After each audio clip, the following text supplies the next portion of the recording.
Cleopatra. The name alone evokes images of opulence, seduction, and power. For over 2 millennia, Cleopatra VII, the final ruler of Egypt's Ptolemaic dynasty, has often been remembered as a manipulative, tragic beauty. Yet behind the myth was a strong, politically astute monarch who spoke multiple languages and adeptly bridged cultures. She was the last active pharaoh of Egypt, reigning from 51 to 30 BC. Her life unfolded amid the rise of the Roman Empire, and her romances with Julius Caesar and Mark Antony not only scandalized her contemporaries, but also altered the course of history. Who is Cleopatra? To answer that, we embark on a journey through the dramatic scenes of her life, from her gilded palace in Alexandria to the battlefields of Actium, unveiling the woman behind the legend. I am your presenter, Emily Carter, and welcome to Crash Global. The story begins in Alexandria, Egypt's gleaming capital on the Nile Delta. Cleopatra was born in 69 BC into a dynasty of Macedonian Greek pharaohs. From a young age, she stood out. Unlike her forebears, who disdained Egyptian customs, Cleopatra embraced them, even learning to speak Egyptian along with at least half a dozen other languages. She was educated in the arts of rhetoric and philosophy, displaying a clever, curious mind from the start. At just 17 years old, Cleopatra donned the crown as co-ruler alongside her 10-year-old brother and, by custom, husband, Ptolemy XIII. It was 51 BC, and the kingdom her father left her was in turmoil, plagued by economic troubles, famine, and debts to Rome. Nevertheless, the young queen moved swiftly to assert herself. In a stunning inaugural display at Thebes, she joined the procession of the sacred Bacchus bull as the living embodiment of the goddess Isis, an honor no pharaoh in living memory had personally undertaken. Awestruck witnesses described the celebratory crowd united in drunkenness, with noise heard in heaven, everyone straining for a glimpse of the new teenage pharaoh. This bold embrace of Egyptian religion and culture cemented Cleopatra's image as more than a foreign queen. She was Egypt's queen, a divine ruler in her own right. Yet even as Cleopatra won the affection of her people, tensions simmered in her family. Ptolemy XII's advisors resented her independent streak and ambitions. Cleopatra had dropped her brother's name from official documents and pursued her own counsel. By 48 BC, relations between the sibling rulers had deteriorated into open civil war. Influenced by his courtiers, Ptolemy XIII moved against Cleopatra, driving her from Alexandria and seizing sole control. The young queen was forced to flee into exile, likely regrouping in the eastern deserts of Egypt or Syria. But Cleopatra, clever and determined, was already plotting her comeback. Little did she know, events beyond Egypt's borders were about to hand her a daring opportunity. Autumn, 48 BC. War drums from the Roman Republic echoed into Egypt.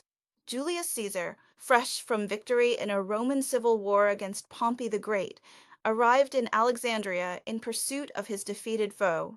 In a gruesome twist, Pompey had sought refuge with Cleopatra's brother.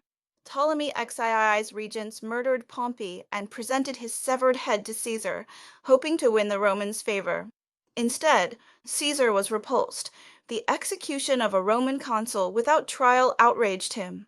Seizing the moment, Caesar installed himself in the royal palace and summoned the warring siblings, Cleopatra and Ptolemy, to reconcile under his arbitration. But Cleopatra was barricaded outside her own capital, guarded by her enemies.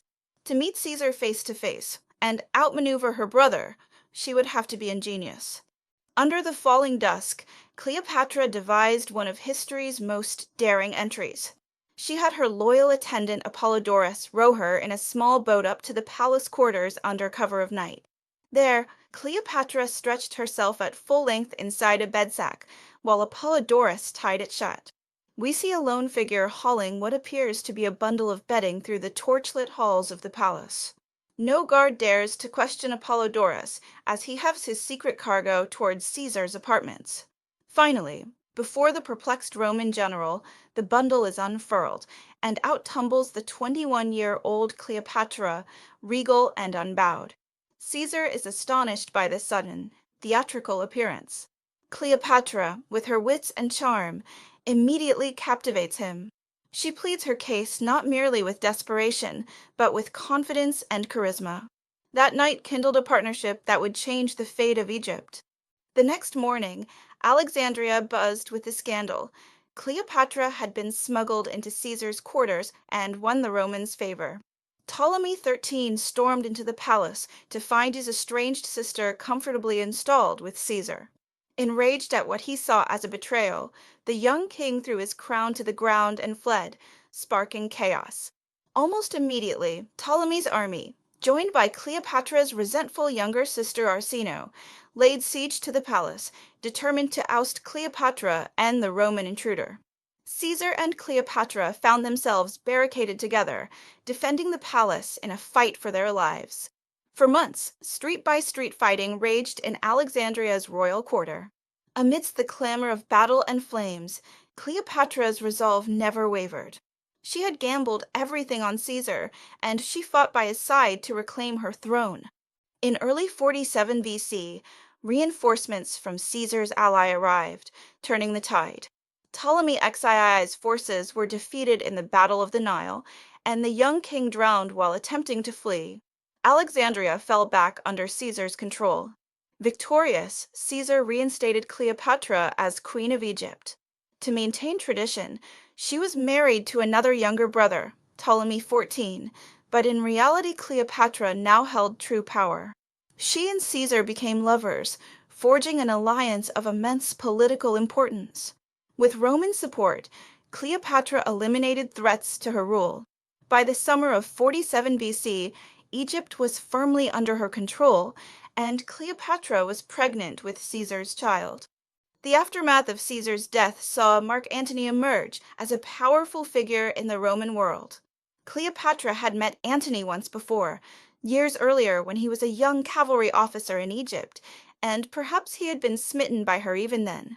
By 41 BC, Antony, now ruling the Roman East, summoned Cleopatra to the city of Tarsus. Officially, he sought answers for her loyalty during the recent wars, but in truth Antony also needed Egypt's wealth and grain for his future campaigns. Cleopatra understood this meeting was her moment to secure another Roman protector, and she prepared to captivate Antony as thoroughly as she had Caesar. She did not disappoint. Cleopatra arrived at Tarsus in legendary style. The Egyptian queen sailed up the river in a barge with gilded stern and purple sails, while oars of silver beat time to the music of flutes and harps. She herself lay under a canopy of gold cloth, dressed as Venus, while beautiful young boys dressed as Cupids stood beside her fanning her. The air was thick with perfume as Cleopatra's dazzling ship docked, and the crowd gaped at the spectacle of the living goddess. Antony was instantly spellbound by the grand entrance. As the two finally met, Cleopatra deployed all her charm and wit. Her voice itself was said to be mesmerizing, and Antony soon abandoned his official demands. The pair feasted together, and Antony found himself captivated by her mind as much as her beauty. Thus began one of history's great love affairs. Antony followed Cleopatra to Alexandria, where they spent the winter of 41 to 40 BC in luxury and celebration. Cleopatra persuaded Antony to order the execution of her last rival, her sister Arsinoe, who was killed while seeking sanctuary in a temple. In this ruthless act, Cleopatra secured her throne completely. For the next several years, Cleopatra and Mark Antony formed one of the most powerful alliances in the ancient world. In 40 BC, Cleopatra gave birth to twins Alexander Helios and Cleopatra Selene. Though Antony briefly returned to Rome, and even married Octavian's sister, he could not abandon Cleopatra. By 37 BC, he reunited with her in the east, and soon she bore him another son, Ptolemy Philadelphus. At Cleopatra's urging, Antony recognized Caesarion as Julius Caesar's true son and co-ruler of Egypt. Together they dreamed of building a vast Eastern empire ruled by their dynasty. In 34 BC, they staged the donations of Alexandria, a grand ceremony where Cleopatra and Antony sat on golden thrones and distributed kingdoms to their children. Cleopatra was proclaimed Queen of Kings, and Caesarion was declared King of Kings. To Rome, this was an unforgivable provocation. Octavian used the moment to turn public opinion against Antony. He portrayed Cleopatra as a dangerous foreign queen who had corrupted a Roman hero. Rome declared war, not on Antony, but on Cleopatra herself. In 31 BC, Cleopatra and Antony's combined forces faced Octavian's navy at the Battle of Actium. Their fleet was large and richly supplied, much of it financed by Egypt's immense wealth. But Octavian's forces were better trained and better commanded. During the battle, Cleopatra's flagship suddenly turned and fled. Seeing her retreat, Antony abandoned the fight and followed her. Their remaining forces collapsed. Actium was a devastating defeat. Octavian now controlled the seas and the fate of the Roman world. In 30 BC, Octavian invaded Egypt. Antony's forces were defeated outside Alexandria. Believing Cleopatra was dead, Antony fell on his sword. Mortally wounded, he was carried to Cleopatra, where he died in her arms. Cleopatra knew Octavian intended to parade her through Rome as a prisoner. She refused to suffer that humiliation. In her mausoleum, she arranged her final act. Dressed in royal robes, she allowed a venomous Egyptian cobra to bite her. When Roman soldiers entered the chamber, they found Cleopatra dead upon a golden bed, her loyal servants dying beside her. She was 39 years old. Caesarion was later executed on Octavian's orders, ending the royal bloodline of Egypt. Cleopatra's death marked the end of ancient Egypt as an independent kingdom. Roman writers portrayed her as a seductress who had tried to enslave Rome, but history reveals a different truth. Cleopatra was highly educated, politically skilled, and determined to protect her nation in a world dominated by Roman power. Her story has inspired centuries of art, literature, and film. From ancient historians to Shakespeare and modern cinema, Cleopatra remains one of the most fascinating figures in human history, a queen who dared to challenge an empire and shaped the ancient world forever.